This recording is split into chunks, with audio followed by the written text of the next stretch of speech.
Hello, स्वागत है आप सभी का मेरे यूट्यूब चैनल स्कूल ट्यूशन गुरुजी में। आज हम बात करेंगे कार्यपत्रक 16 की, जो कि 19 नवंबर के लिए जारी किया गया है। ये कक्षा 6 का हिंदी विषय का कार्यपत्रक है। यहाँ विद्यार्थी अपना नाम लिखेंगे और यहाँ अपने कक्षाध्यापक का नाम लिखेंगे। हमारा पाठ चल रहा है अक्षरों का महत्व, जिसके लेखक हैं गुणकर मुले जी।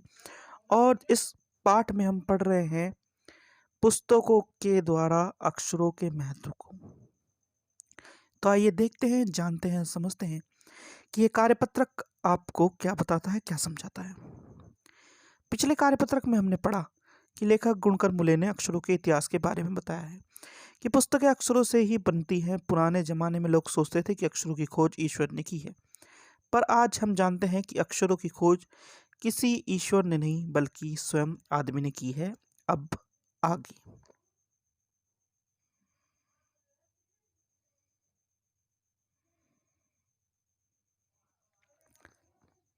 हमारी ये धरती लगभग 5 अरब साल पुरानी है। 2-3 अरब साल तक इस धरती पर किसी प्रकार के जीव जंतु नहीं थे।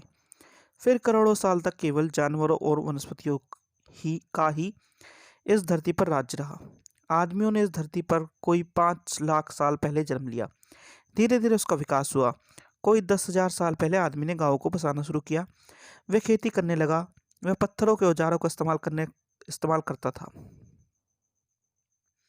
तो बच्चों, ये क्या कहना चाह रहा है कि पृथ्वी ज़्यादा पुरानी नहीं है और कुछ समय पहले ही यहाँ पे मानव ने रहना जो है शुरू किया है।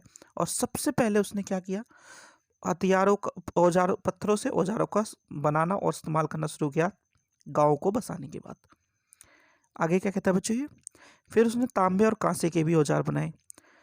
प्रागैतिहासिक मानव ने सबसे पहले चित्रों के जरिए अपने भाव व्यक्त किए, जैसे पशु पक्षियों, आदमियों आदि के चित्र। इन चित्र संकेतों के बाद में भाव संकेत अस्तित्व में आए, जैसे एक छोटे वृत्त के चूहे और किरणों के द्योतक रेखाएं खींचने पर वह सूर्य का चित्र बन जाता था। बाद में ये चित्र ताप या धूप के द्योतक बन गए। इस तरह अनेक भाव संकेत अस्तित्व में आए। तब जाकर काफी बाद में आदमी ने अक्षरों की खोज की बच्चों।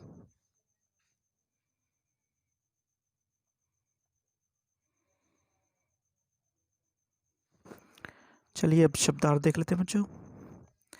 अस्तित्व यानी मौजूदगी। प्रागैतिहासिक मानव यानी इतिहास में वर्णित काल के पहले का मानव। चहु यानी चारों ओर। द्योतक यानी सूचक। अनेक यानी बहुत। अब जरा प्रश्न उत्तर देख लेते हैं। पहला प्रश्न है, अक्षरों के ज्ञान से पहले मनुष्य अपनी बात को दूर दराज के इलाकों तक पहुंचाने के लिए किन किन माध्यमों का सहारा लेता था।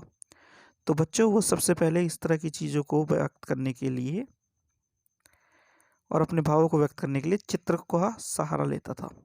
ठीक है बच्चों।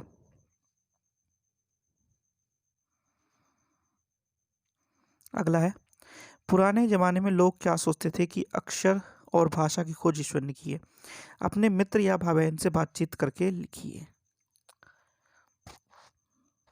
तो करना क्या है बच्चों, इसमें करना ही है आपको कि आपको ये सोचना है कि ऐसा वो लोग क्यों सोचते थे। तो ऐसा इसलिए सोचते थे क्योंकि उस वक्त पे विज्ञान और प्रौद्योगिकी का इतना विकास नहीं हो पाया था। ऐसा इसलिए सोचते थे, मेरा मानना ये है। और आप अपने मित्र व भाई बहन से बातचीत करके वह क्या सोचते हैं इस बारे में जरूर बताइएगा। अगला प्रश्न है, सोचकर लिखिए क्या होता अगर हमारे पास अक्षर ना होते। तो मेरा मानना यह है कि अगर हमारे पास अक्षर ना होते तो हम पुराने जो हमारे प्रागैतिहासिक मानव है, यानी कि इतिहास में वर्णित काल में के पहले मानव हैं, उन्हीं की तरह चित्रों के माध्यम से भावों को व्यक्त करते बच्चों। चलिए आगे देखते हैं।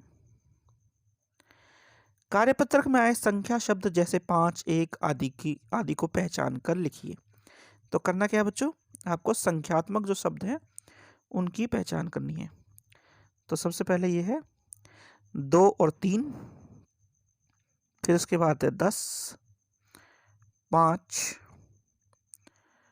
ठीक है बच्चों, इस तरह के आपको शब्द ढूंढने हैं इसमें। चलिए आगे बढ़ते हैं।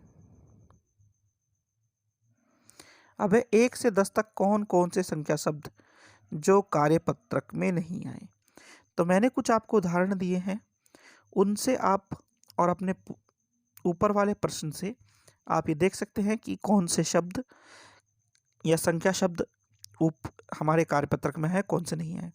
जैसे उदाहरण के लिए बताता हूँ आपको, 10,000 साल, ये एक शब्द है, 10 जिसमें आया है और बाकी शब्द भी इसी तरह आए हैं।